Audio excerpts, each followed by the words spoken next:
background, give a bit of background. So I studied biology for my undergrad, and then when I finished my undergrad, I had initially wanted to go immediately and start my MSc, but for some reason I felt like, you know what, I want to get some work experience. So I want to spend some time working and doing different things. And during the service year, I had started, one of the things that I found quite interesting was that there's knowledge gaps, there are knowledge areas for young Nigerians looking to get into the work environment, looking to start up their careers.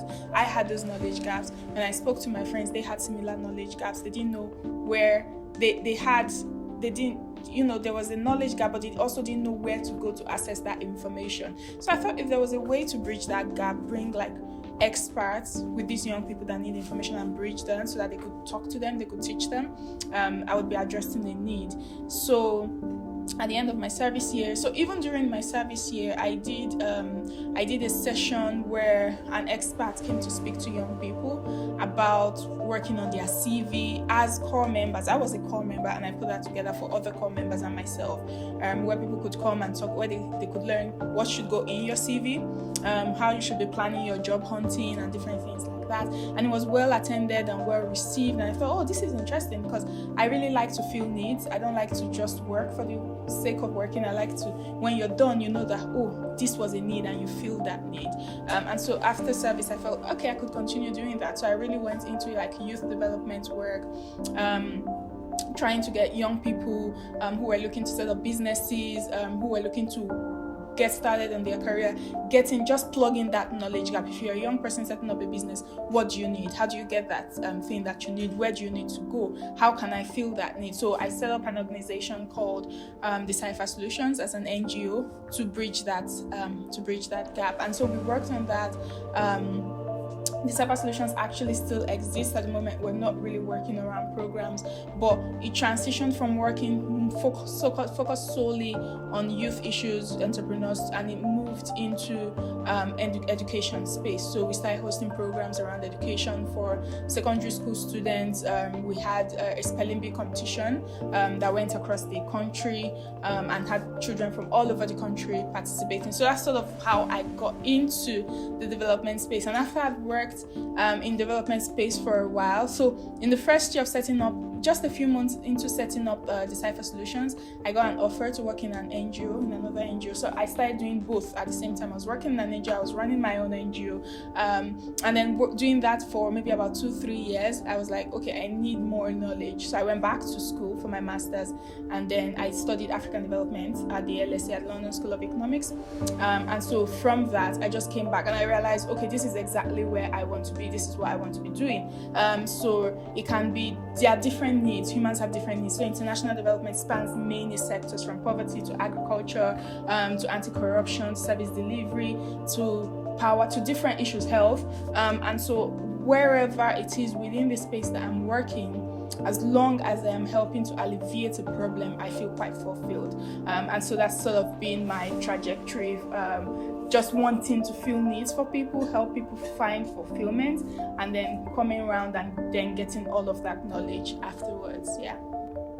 One thing about change is dynamic, right? So issues that young people would face or faced in, say, sometime around 2012, 2013 would sort of, morph, change shape as the years passed by.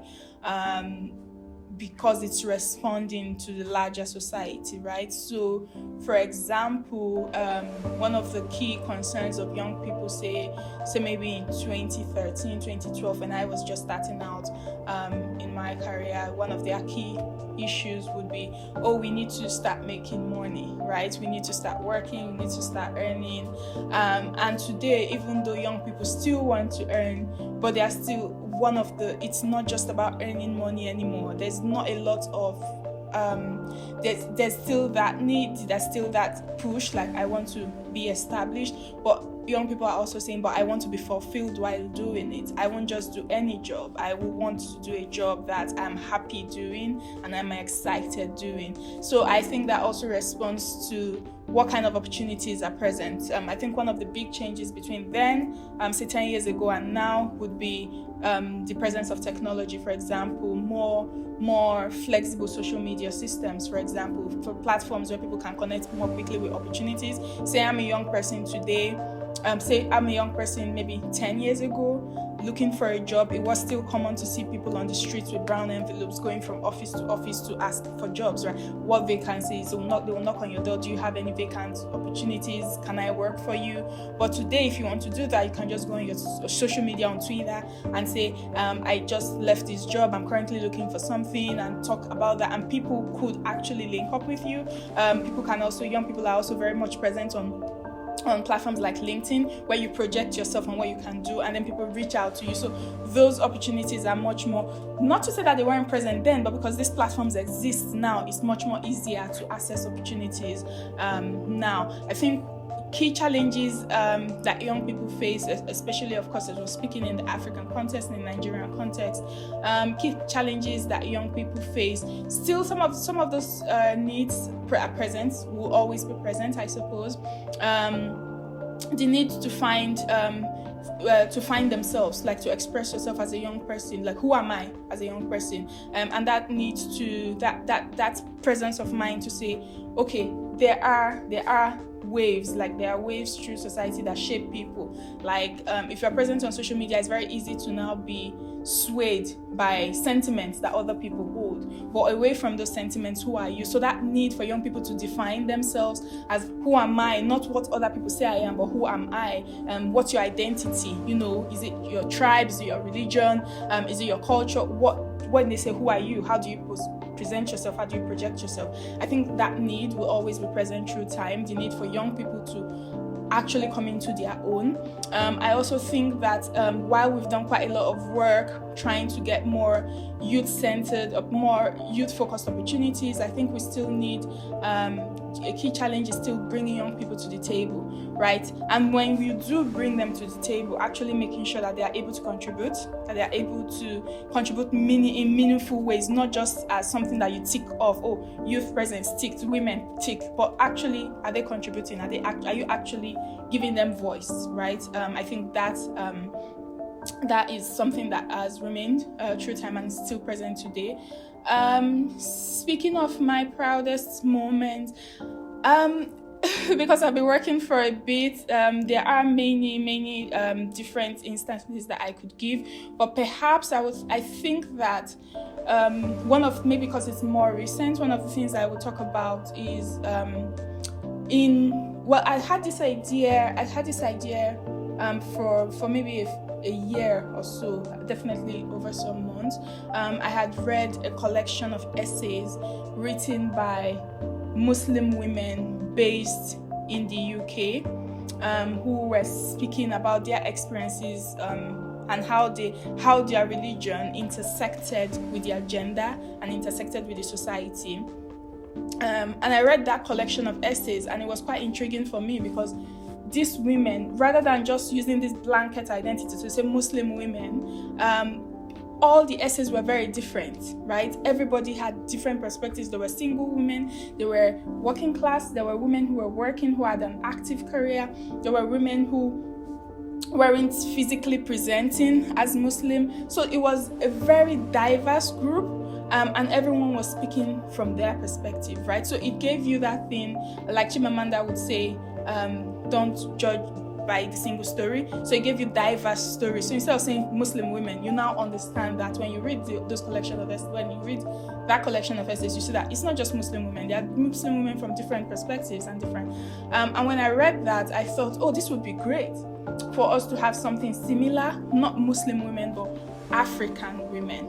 Right, African women, because sometimes when you talk about feminism, it's very Western facing, right? It's very projective of the voices of women from the US, from the UK, from more developed countries. And that's where, of course, Black feminism came out of. So there's always a need, even as we talk about the broad gender equality and feminism, there's a need for Black women to be present and to share their stories as well. And those stories, simply because you're a woman and I'm a woman, our stories are different. And how we would approach feminism and gender equality would be different. So I thought it would be great to capture that diversity of experiences and perspective.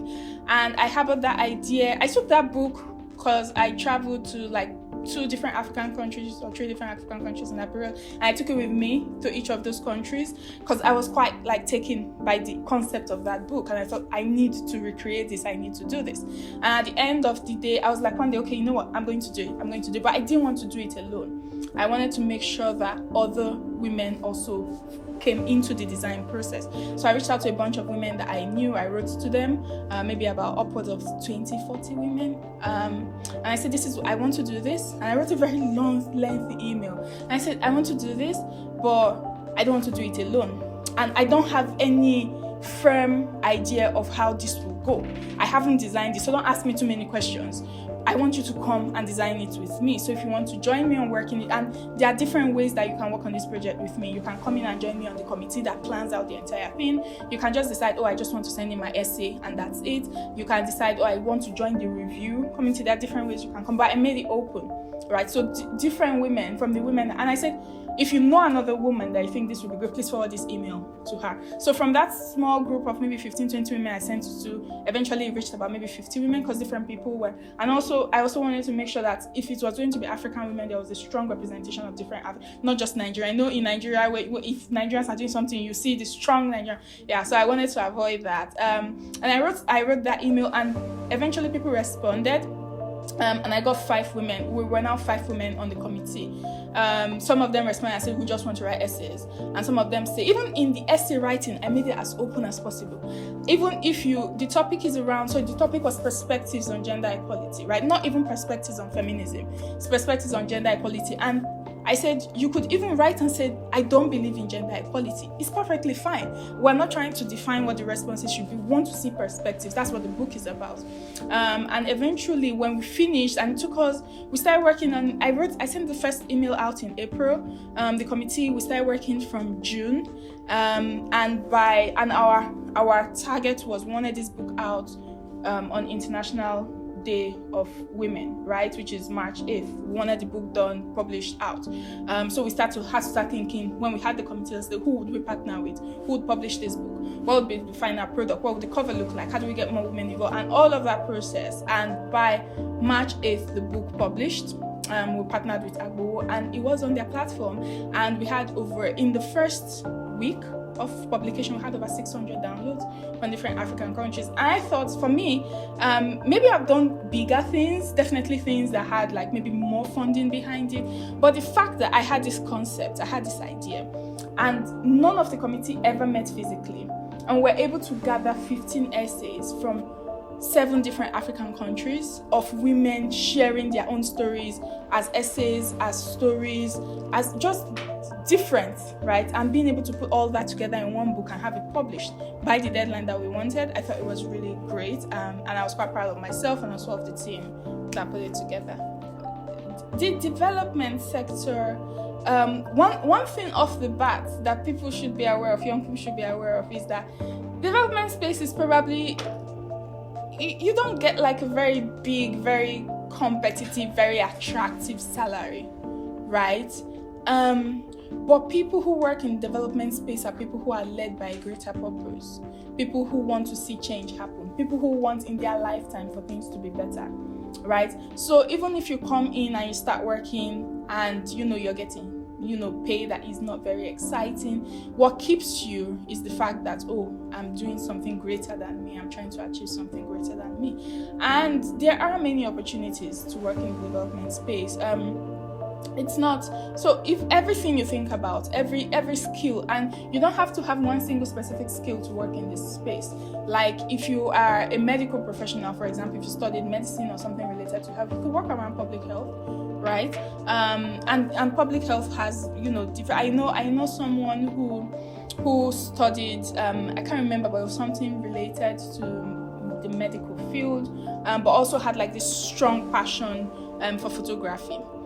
Who came into the space and had his own photography studio, but also worked in an NGO that was focused around public health. So eventually, what he started doing was using his photography on the field when he went out on public health engagements and interventions to capture the stories, right? So in that way, he's merging both of his passions, his training and his passion in that one work. So a lot of people have found fulfillment in that area. There's room for communications if you're a communications person. Of course, when NGOs and CSOs and civil society and international development institutions do all their amazing big work, they still have to communicate that. So communications people are very, very important, very powerful. If you're interested in sort of like economic development, for instance, you can look at more of the sectors that tailor towards that. You can look around the agriculture sector, for instance, farming. How do we make farming more lucrative for farmers? If you are interested, it's a sector that has like this plethora of opportunities for young people. And usually what I say to people is that find what excites you, what you're really keen about, and then find a way to plug that in. And if you have different passions, see how you can merge those to achieve that. If, for example, I'm a programs person, I love programming, I love all aspects from designing to implementation to measuring to engaging with stakeholders, all of the whole thing around programming I enjoy. At the moment, I'm sort of trying to develop some interest in monitoring and evaluation to expand my interest around that, because if you do the programs, you also have to measure it to see what's working and what's not. But there are some people who are like pure data people, like they just want to do their Excel, do their SPSS. If you're that kind of person, then M&E is for you, and you can measure programs, and you can even do more rigorous measuring, like randomized impacts, randomized control trials and things like that. So if you want to work in this space, there's a plethora of activities. Right now, I know that with social media came a lot of opportunities. So I know that many, the most recent, even though it's not recent in that sense, but the most recent social media platform that has come in and is quite big now is TikTok, right? But organizations are used to Twitter, Facebook, LinkedIn, Instagram. But now TikTok developing video content, right? And I know that right now there are organizations looking for TikTok specific experts, because it's different. It's video creation purely, right? So, and video that connects with people. So if you're very good, if you enjoy that, there would be opportunities on the comms, of course, but because of its specificity, there are opportunities there for you. So I think there are quite a lot of opportunities, and also these days there are opportunities to do work remotely. With COVID, organizations they would typically keep flying in their staff who are not based in Nigeria. They will keep flying them in to do field projects. But with COVID, with the restrictions on travel, they don't want to send out people too much, so they would hire people locally to now do that work, right? So there's more opportunities to work, even for international institutions these days. So I think, just to summarize, there are quite a number of opportunities, but you have to be clear on what you want. Even if you decide at the start, I'm going to do different things because I don't know exactly what I want. If you do 2 years of trying out, you start to develop a sense of what you want. So you can give yourself some time to try out things and see where your interest leads. And then over time, once you know your interest, then you can narrow down and start, focusing on that area. Yeah. Because I currently work in the accountability space, I think that when young people are trying to push for accountability, first you have to understand that accountability starts with you. You cannot hold others accountable if you are not, you don't hold yourself accountable. So it always starts with you. But also as well, like there's nothing as too little effort, right? Even if it's one person that you're able to convert, that you're able to build awareness for, that's something. That was one person that didn't know before that knows now, and that one person is likely to go around and actually reach other people and change things. But also that look out for influencers, and by influencers are people like who show support for the work that you're doing, for your interest. And you don't always have to aim so high, like, oh, I want to reach the chief of the community, I want to reach the governor, I want to reach the president. Sometimes change is local, right? So you can look within your own community, and every single one of us have our communities of influence. Could be your family members, could be people who work in the same place as you, could be people who are your gym, It could be people, at the club where you go to hang out. Every single one of us has a network, right? Because we don't exist in isolation. And so within that community, you can start your actions from within that community, right? And once you start that, and even if it's, like I said, you find your influencers within that community, those influencers have their own communities. So they spread the message, and sort of the graph just, has like points shooting out from different angles. And I would say also, once you start, you might also want to capture some of the results that you're seeing, because people like, sometimes, I forgot who said it, but I watched a TED Talk once where someone said, where they were illustrating using a video, that once someone starts something, there's a curve, right? You have to talk to people and talk to people and talk to people, try to convince them. There's a tipping point where the curve now, dips, and when you start seeing the results, right? Where if you do it long enough, then you don't seem so stupid doing it, right? And then you start getting other people like, he's not the only one. It just takes one person to join you, right? So even at the beginning, when you start and it seems like nobody's really listening to me, or I'm not achieving anything, just keep at it. You can tweak your methods, tweak your approach, but keep at it, be consistent. And after a time, once you go over that tipping point, then you start seeing other people join you, and that's where it really starts mushrooming into other bigger change that you would like to see, and then it goes beyond you, right? But people might laugh at you at the beginning, but if you continue, then you get to that tipping point. And also, when you do, as you go on that journey, capture your stories as much as possible. Ask people if they wouldn't mind saying something about how they got to the point where they are. Capture that, post it, and it was even those media will even serve to convince other people. And then, of course, the idea that there's no original idea.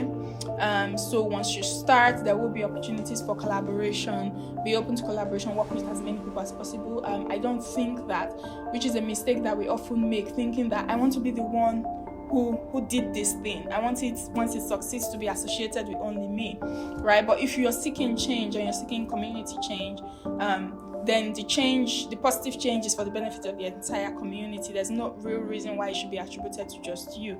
The change is bigger than any individual person. So if there are opportunities to collaborate, look out for those opportunities, be open to them, and seek how other people can join you in that journey.